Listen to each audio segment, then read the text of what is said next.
Yo, Ryan O here, behavior analyst and creator. All things behavior analysis is what you're gonna find on this channel. We like to nerd out on psychology related topics here, and today, the topic of values. And why? Well, because they are the things that so many of us chase. They seem to be in like the North Star for selecting goals in life, guiding therapeutic relationships. And honestly, they're typically talked about in ways that just aren't scientific and they're not concrete. And that undermines their, well, value at the end of the day. So welcome to the Daily BA and Values. So this is a sort of description, translation, and commentary on an article from 2009 in an empirical journal titled In Search of Meaning, Values in Modern Clinical Behavior Analysis by Plumb, Stewart, Dahl, and Lundgren. Now I found this article through my graduate pursuit of learning about how to select personal goals in life, how to live a meaningful life myself, and some sort of like purposeful or intentional life. But honestly, I was also nervous that without understanding this, I was going to struggle helping my clients along the way, both in helping them figure out what their values may be, but also knowing how my behavior may interfere with the process of them finding their own values. So what are the various different ways that people define values in psychology? Well, first, from the humanistic approach, quote, people are motivated by psychological growth and self-direction and ultimately strive for the fullest realization or actualization of their human potential. So Carl Rogers, psychologist, was the best known person for work within this approach. That is a humanistic approach towards values, and regarded the pursuit of values as the key to actualization and psychological health. He broke these down into what were conceived values and then operative values. One was verbal expressions, the latter there being actual behavior, and the emphasis was placed on behaving towards conceptualized values.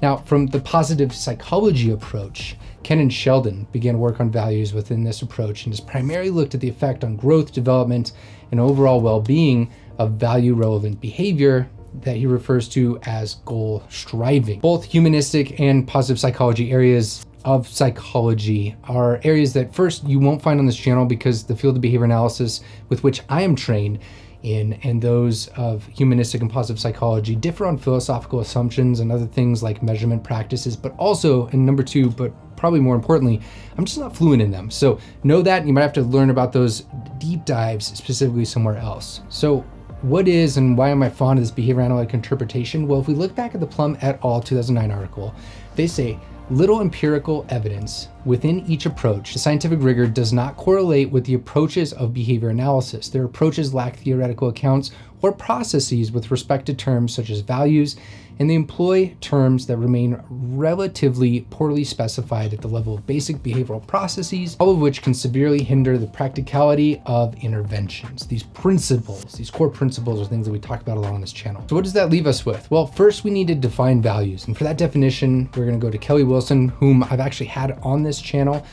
He has a fantastic video that I'm actually gonna make sure that I link at the end of this, so make sure that you watch that afterwards.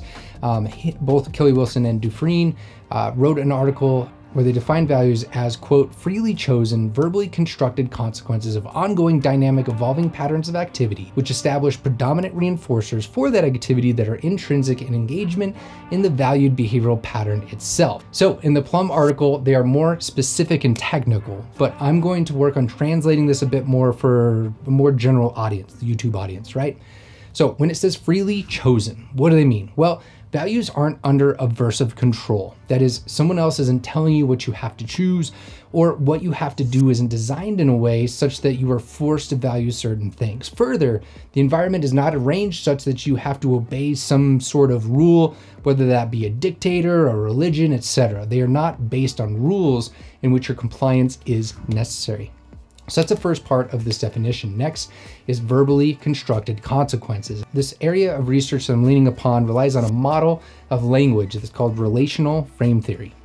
A full breakdown is best to listen actually up here in a video with an expert researcher on it that I've conducted. But in short, it's a view in which language is learned within the lifetime of an organism, ourselves, and it's at its core as a relational responding. And we relate things, that is, how we communicate essentially is relating amongst things. And that is not within, that is a skill set that we have. One of the things that we can do is use that language to construct through words, statements, or goals what will be a likely reinforcer for us if we behave with respect to our values. These verbally constructed consequences are just that. skills that we learn, language that allows us to create statements that imply what is going to be a reinforcer that we then behave with respect towards and set goals towards as intermediary steps along the way. So for example, I can say that I value being a healthy person. Now, I can't go to the doctor. I'm going to draw here a little bit. I can't go to the doctor and say, hey doc, I need you to measure my health. Can you tell me how healthy I am, right? Like I can't have and hold health. So the way I like to look at this is in like a triangle diagram sort of shape with 3 levels. At this top one here, we're going to have values, all right? These, we can put something like health. This health, it's a verbally constructed thing. That is, it's actually comprised of many other things that I could describe, such as maybe having a good blood pressure reading or a certain heart rate. Another proxy could be engaging in a certain level of activity, of physical activity for a certain amount of time. What I say to myself is that being healthy is important to me, all right? Health here being in the top. Now I can set intermediary goals. Maybe it's something like running 5 miles, maybe it's running 10 miles, maybe it's climbing some sort of mountain, maybe it's having a certain resting heart rate. It could be all sorts of things, right? These goals are things that I could set with a date. I can measure whether or not I achieve them through some sort of empirical measurement process. Now, the bottom tier here, so we had goals here.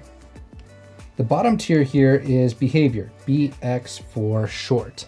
And behavior are the daily actions. These are the daily actions that I'm doing, such as the individual steps that I'm taking, or maybe the healthy number of bites and the different food choices I'm making throughout the day. These actions roll up towards me achieving my goals if I'm aligning things right. And these goals, when being met, as long as my behavior is with respect to them and everything's lined up, this is like the valued righteous life, right? My values are being met because I'm meeting my goals and my behavior is aligned with my goals and my values. And life appears to be dealing with things that disrupt this and adjusting your actions to that, or things change over time, maybe more gradually in your life, in which your values have to be restated or clarified. And again, actions or goals reworked. And really these things are constantly out of place and we're always trying to keep them aligned because it's this dynamic and never-ending process where they get shaken up and moved around and you have to restructure, organize, clarify your goals, values, and what behavior is going to help you get there. All right, so we have freely chosen, verbally constructed consequences. The rest of this is actually quicker, I promise. So next is ongoing dynamic patterns of action. And I alluded to this, but our behavior across our lifetime is required in this definition of values to be able to live a value-driven life. So some behavior is more important with respect to certain values. So I alluded to this in the bottom where it said actions. Those actions are specific measurable responses that are aligned to your goals and ideally aligned to your values, such that your day-to-day behavior is helping you obtain your goals and your values, and you're living in that day-to-day response a value-driven life. And the last part, establish predominant reinforcers for that activity that are intrinsic in engagement in the valued behavioral pattern itself. The keyword here, as Plumb and them point out, is that intrinsic component, which is not something within you that you must find. If you've been around here long on this channel, you'll know that we rely on alluding to and attributing causality of why we do things to the environment around us, not hypothetical entities like the mind. So when we say things like intrinsic here, it's a mid-level term, which simply translated would mean that value statements like living a healthy life, hearing yourself say that is an environmental stimulus that motivates you, that makes you temporarily do things that are in line with being healthy, and indicate the reinforcers or rewards for doing so, for being healthy. So for my healthy behavior, this is alluding to the reinforcers that I may obtain from, I don't know, people praising me or achieving my goals, or when the doctor praises my measures of my health, right? So to sum up, there are many approaches in psychology to understanding values. And this is a behavior analytic and specifically what we would call a functional contextual approach to values. They are statements that when said to yourself or heard by yourself, saying them are motivative in nature. They signal in part what is reinforcing if you engage in them. They are selected through non-aversive practices or activities. And they include this sort of hierarchy that I had here, right? And that's at the highest level, these statements that you can't have, hold, or obtain. but goals and behavior that are linked to them, which evolve and change throughout our own lifetime. This video is brought to you by patrons, people like you that support my efforts here on YouTube financially.